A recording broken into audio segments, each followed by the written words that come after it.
Guinevere was once a human. Orville is actually a robot. And Dana still pissed at Disney. Like I come up with any story, I was pissed off one day. What were you pissed about?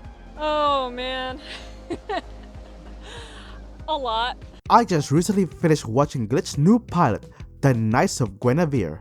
And I liked it. The characters are interesting. I love the dark serious tone they're going with. And the art is very pretty. I have never seen the Owl House, but after seeing this, I might consider it if this is the quality of Dana's writing. Overall, it's another hit for Glitch. However, this is probably one of the darkest Glitch productions. Just take a look at this scene.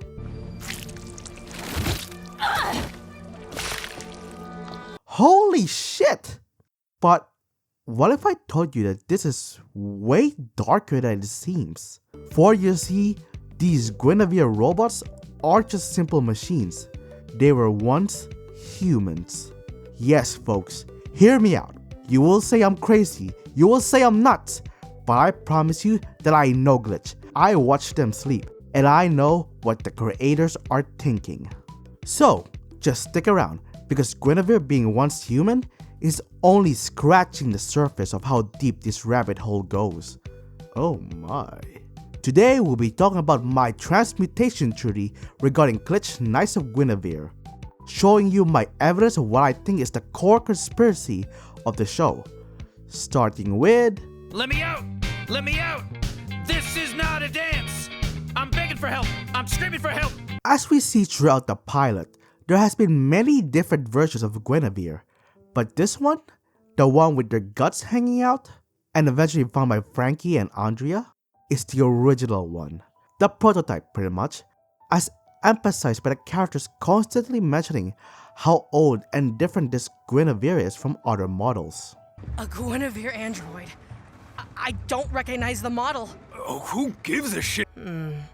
She doesn't really look like any of these models. That's any model! From what it seems at the first glance, this version looked to be specifically made for Olivia to keep as a toy. And every time this Guinevere escapes or breaks, she doesn't get replaced. She is pulled up again and returned to Olivia to continually be tortured. But why? Is Olivia just a sadistic asshole? And this specific Guinevere was made for her to play with?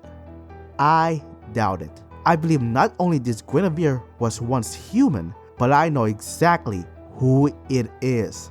Within this bedroom is a painting that hangs above the bed. It has Orville, his wife, and Olivia. Except, when you take a closer look, that little girl in the middle is not Olivia. What? Olivia has whitish hair. Meanwhile, the little girl in the painting has darker colored hair.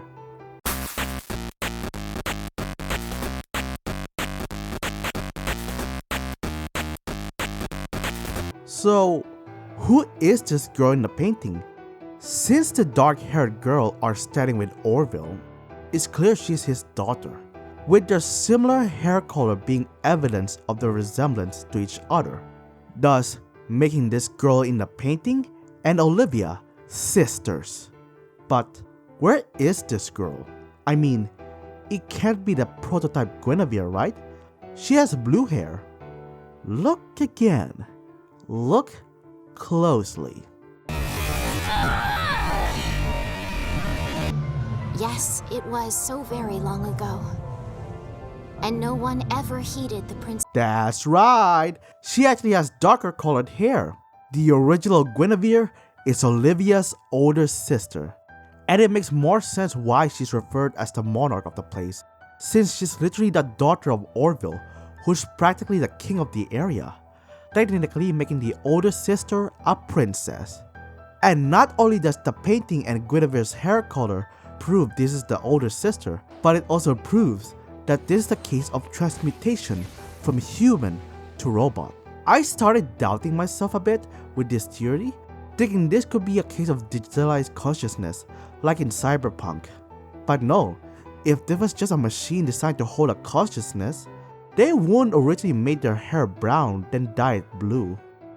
It makes more sense for this to be an early case of transmutation, since their hair and their internal organs resembled that of a human body, only properly more mechanical after more transmutation process, as evident with the latest version of the prototype not having enough room for intestines. But how are they transmutating people? Unfortunately, I have yet to find proper evidence of how they're transmutating people, besides the one aspect that we'll get to later. But I reckon it has to do with this machine here. So keep an eye on it as the series goes on. But then, why would Olivia do this to her own sister? Is she stupid? Well, I only have one specific evidence to back up the reasoning for this treatment. What you could say is the exciting incident that started the story of the whole show, and it's this.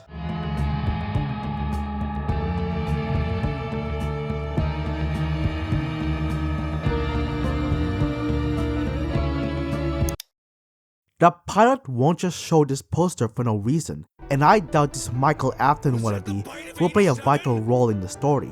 But maybe this poster is here to tell us the story between Olivia and her sister.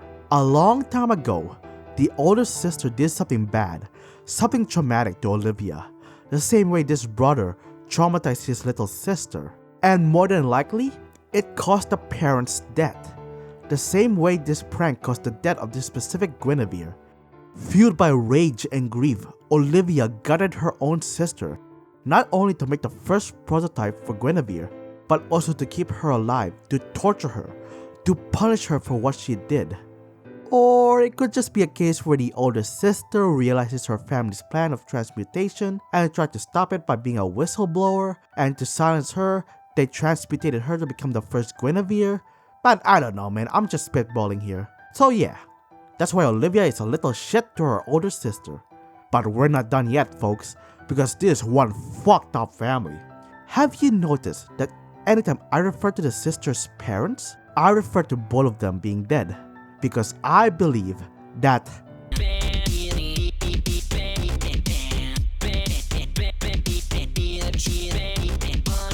why do I think this? Well, look, he has a thingy on his head. That's literally my only evidence. Put me on game theory the way I turn tiny details into convoluted conspiracy. Look, you might think that I'm stupid, and I probably am, but character designs reveals a lot about a character. And they won't just have this thing on him because they want him to be quirky. No other character seems to have this specific design quirk. It's only exclusive to him. And so I believe this is not Orville, but actually a robot replicant. But you might be asking, couldn't he just be a transmutated person like the original Guinevere? Well, yeah, that seems like the obvious answer after what I just said. It would make sense, right? The billionaire wants to live forever, so he transmutated himself to an ageless body. Or he at least experienced a life-threatening accident that forces him to transmutate into a machine. But I don't think that's the case. For one, the head accessory is exclusively only to him. No other machines have it. Furthermore, the case of him wanting to live forever is also debunked because the way he talks seems like he's willing to pass his company to Olivia. It's all for you, Olivia. Everyone who comes and goes will eventually be under your watchful care. And two, take a listen to how he talks to her. I hope this can make up for... I don't think I need to say it. This sounds like he's saying sorry. But for what?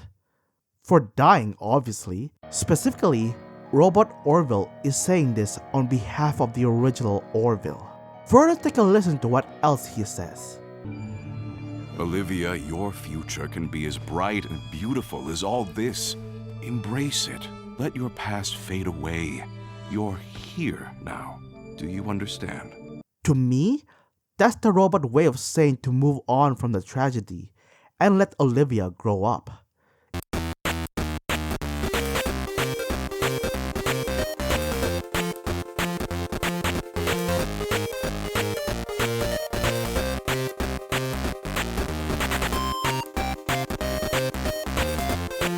This bitch ain't human. But we're not done yet, folks, because we are now getting to the wildest part of this theory, which is...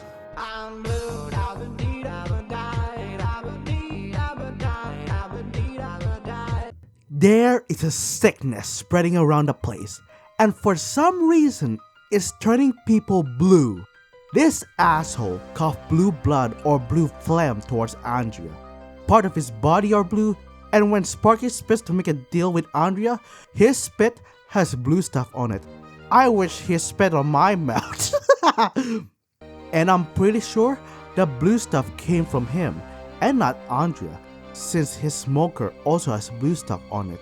This sickness that's plaguing this place is turning people blue. It's so bad that it becomes entangled with people's DNA. Like, take a look at this poster again. Parents shot. Newborn babies are blue. So clearly, this sickness is transforming people, or their insides at least, blue. And you know what else has blue crap all over them?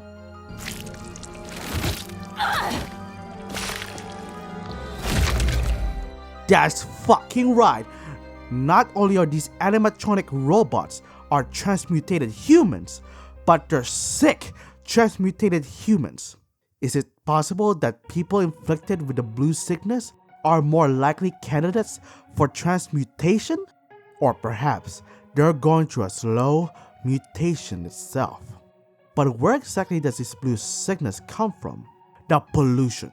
Wherever you look, the place looks like a garbage dump, and whatever is emitted via the productions within the tower or the park is producing special pollution that is giving people the blue sickness.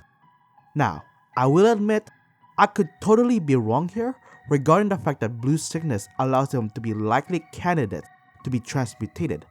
I mean, this Dark Souls boss has red blood, but he is clearly a transmutated creature. However, you can't deny that the blue sickness is linked to the blue internal organs of the robots. Even if the entirety of my transmutation theory is false, I promise you that the blue sickness is a vital part of the story. Oh boy, my favorite seat. Excuse me, do you mind? But regardless of whether my theories are right or not, I can't wait to see more of this show. It's Glitch's first 2D series and they did an amazing job at it.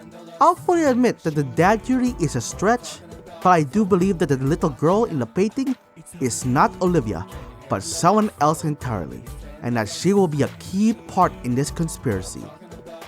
And that's it. See you later once my theories in this video have either been disproved or confirmed. Bye bye.